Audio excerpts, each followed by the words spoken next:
Quand vous avez pleuré pour la dernière fois, Ouais, il m'arrive souvent de pleurer, moi je n'ai pas honte. et quand vous êtes triste, qu'est-ce que vous faites? Ben, je peux verser une larme, ça m'arrive. Et comment vous faites pour vous ressaisir? Je crois que ça fait du bien, c'est pas une mauvaise chose.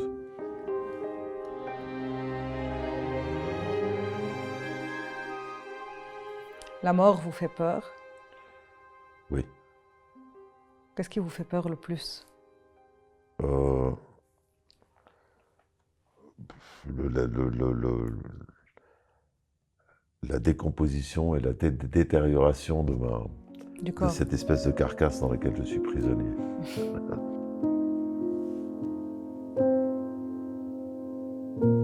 Quand vous vous regardiez dans la glace le matin, ou bien, je sais Ouais. pas, ou bien vous n'avez pas trop le temps, comme vous dites, mais quand maintenant il y a un miroir ici, donc à chaque fois quand il y a un de mes invités, j'ouvre ce miroir et je lui pose cette question.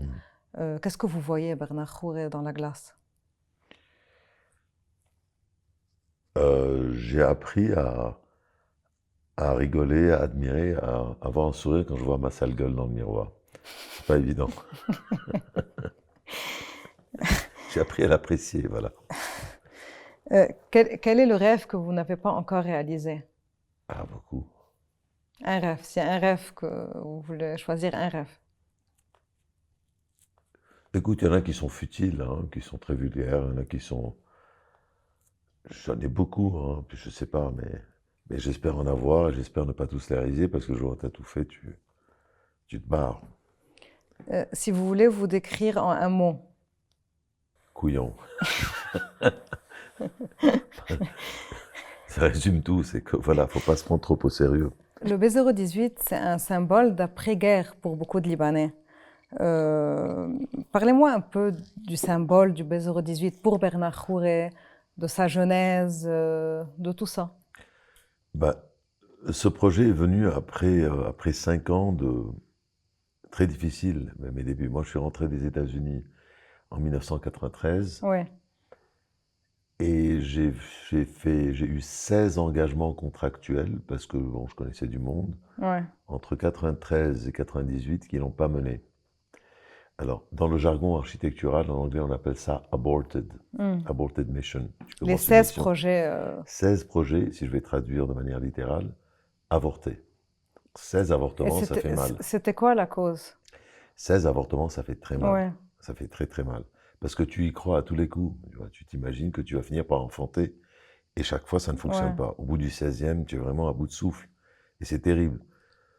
Surtout que bon, à cet âge-là, bon, j'étais encore relativement jeune, on est à tous les coups, on y va avec beaucoup de passion, avec beaucoup d'intérêt, on y croit, et puis à tous les coups, j'étais forcément un peu beaucoup à contre-courant.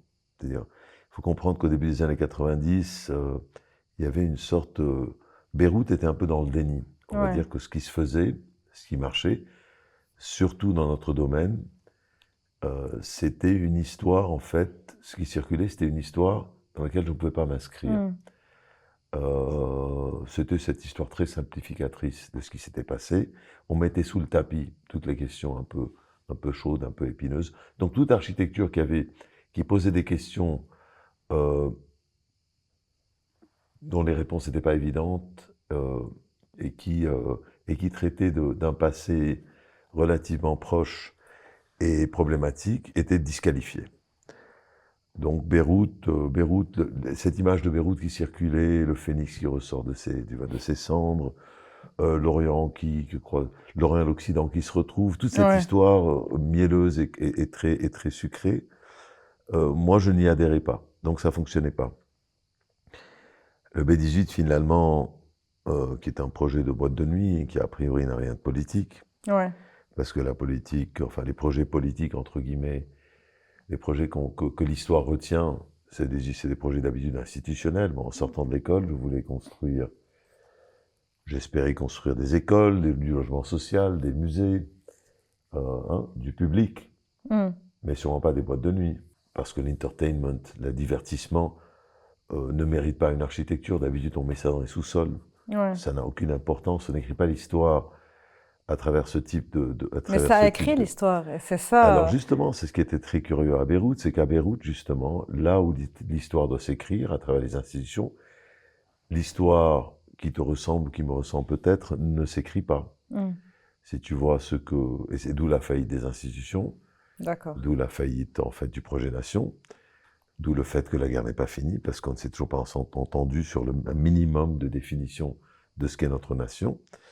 Donc, tout ça se reflète au bout du compte sur le tissu de la ville, sur ce qui se fait, sur ce qui se construit.